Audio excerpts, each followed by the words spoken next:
Good morning, you guys. Happy Monday. It is Monday, April 27th, 2020. I hope everybody had a great weekend. We finally had some nice weather yesterday, so hopefully you got to get out and enjoy it. Miss Lepke went for a nice long bike ride and a walk, and it was wonderful. So I hope you guys all got to get out and enjoy it as well.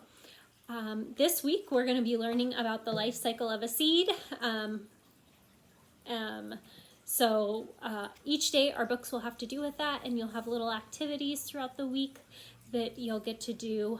Today your optional activity is going to be to do your Let's Find Out so that we can start there. And then tomorrow you're going to get to plant your seeds that I sent home with you with your packets this week. So you had a clear cup, you had a bag of soil, and you had some seeds in there.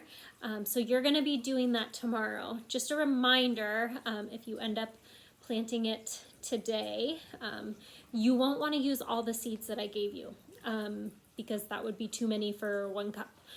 So you could use maybe like 5 or 6 of those seeds in your cup, and then if you want to plant them somewhere else you can, the extras, or you can just toss them out. You'll use all the soil though. And the reason I gave you a clear cup to do it in is because then you're going to be able to observe the roots growing. So use that clear cup that I sent you, even if you have a nice pot or something. The reason we do the clear cup is just so you can see what's happening beneath the soil, which is really cool to observe. Okay, so each day this week we'll have some kind of a seed or plant book, and then we'll do little optional activities that have to do with that as well. So today's book is Nature's Miracles, Once There Was a Seed.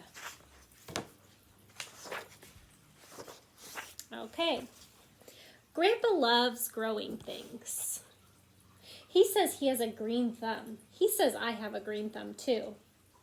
Having a green thumb means being good at growing things. It doesn't mean your thumb's actually green. Today we're going to plant some seeds. First, we push the seeds into some soil. Not too deep, so remember that for tomorrow when you get to plant. You don't want to push your seeds in too deep. Grandpa says that seeds need 3 things to grow. They need water, warmth, and light. And we even learned about that in reading groups in one of our units.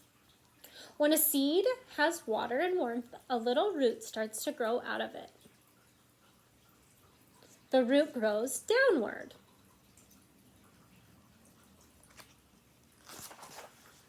Next, a little shoot grows out of the seed, and the shoot grows upward.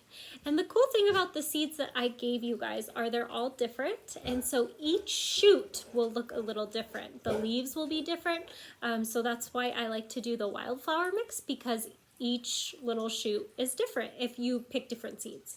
And you can tell the difference in the seeds. They look different. When it reaches the light, it starts to sprout leaves. He said, look, nice and healthy. Oh, Zoot's disrupting our story.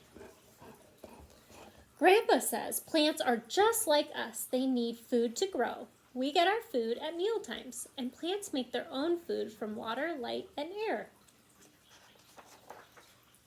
Below the soil, the roots are getting bigger and spreading further. Above the soil, the plant is growing taller. The little girl says, amazing. When the plant is big enough, some new buds appear. These buds turn into flowers. Flowers come in many colors and shapes. Some smell sweet too. Grandpa says that his flowers look and smell so good that he might win a prize at the flower show. But I think it is so that insects will notice them. Flowers contain pollen. When an insect visits a flower, pollen sticks to its body. The little girl says, I'm all dusty. And he says, it's not dust, it's pollen. When the insect flies to another flower, the pollen goes too. And sometimes you might notice that we have a really yellow pollen around and it will coat things. So you might start noticing that with things starting to bloom. One flower swaps pollen with another flower. Then the flower dies, but it leaves new seeds behind. She said, apple seeds are called pips. And chestnuts are seeds too. The little girl says, ouch, because one fell on her head. Blah. Before seeds grow into new plants, they need to find their own patch of soil. Often they are carried by the wind. Sometimes a bird helps them, and sometimes a squirrel helps them. The guy says, hey, give that back right now. That bird took his strawberry. And sometimes Grandpa helps them. The end. Okay, so today, again, like I said at the beginning, your optional activity is your Let's Find Out on plants. So it's this guy right here. So if you see a spring flower, you might bend down to sniff it. So you're going to do this, and then there's a worksheet that goes with it that has a front and a back. So this front talks about what you comprehended from the Let's Find Out, and the back side is word families. Okay, so you can do that today as your optional activity, and then tomorrow your activity will be to plant your flower. So try to hold off, but if you absolutely can't, just remember not to use all the seeds. Okay, so I will see you guys tomorrow, and I hope you have a great day. I miss you guys so very much, but I hope you guys have a great day. See you later.